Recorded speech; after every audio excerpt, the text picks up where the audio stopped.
بعض اوقات ہمیں لگتا ہے کہ میں جھوٹ کا سہارا لے لوں گا تو میری چیز بک جائے گی، مجھے اتنا پروفٹ مل جائے گا، میرے پیسوں میں اضافہ ہو جائے گا۔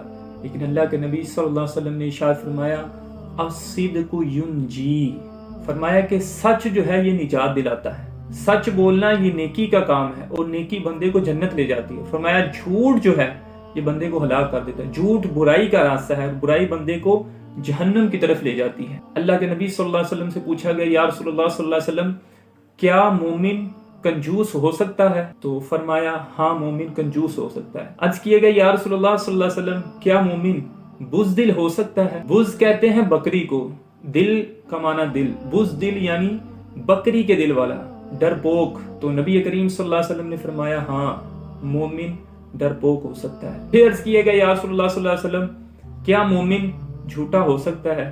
میرے نبی پاک صلی اللہ علیہ وسلم نے فرمایا اے صحابہ میرا امتی جھوٹا نہیں ہو سکتا، مسلمان جھوٹا نہیں ہو سکتا۔ جب کسی سے دوستی بھی کرے گا تو دوستی میں بھی سچائی کا دامن نہیں چھوڑے گا، کسی سے شادی بھی کرے گا تو اپنی ازدواجی زندگی میں بھی کبھی جھوٹ نہیں بولے گا، ماں سے، اپنے شوہر سے، اپنی بیوی سے کبھی جھوٹ نہیں بولے گا، کاروبار بھی کرے گا تو جھوٹ نہیں بولے گا، کسی کے پاس نوکری بھی کرے گا تو جھوٹ نہیں بولے گا، کوئی چیز خریدے گا بھی تو جھوٹ کا سہارا نہیں لے گا، کوئی چیز بیچے گا بھی تو جھوٹ نہیں بولے گا۔ یہ مومن کی شان ہے۔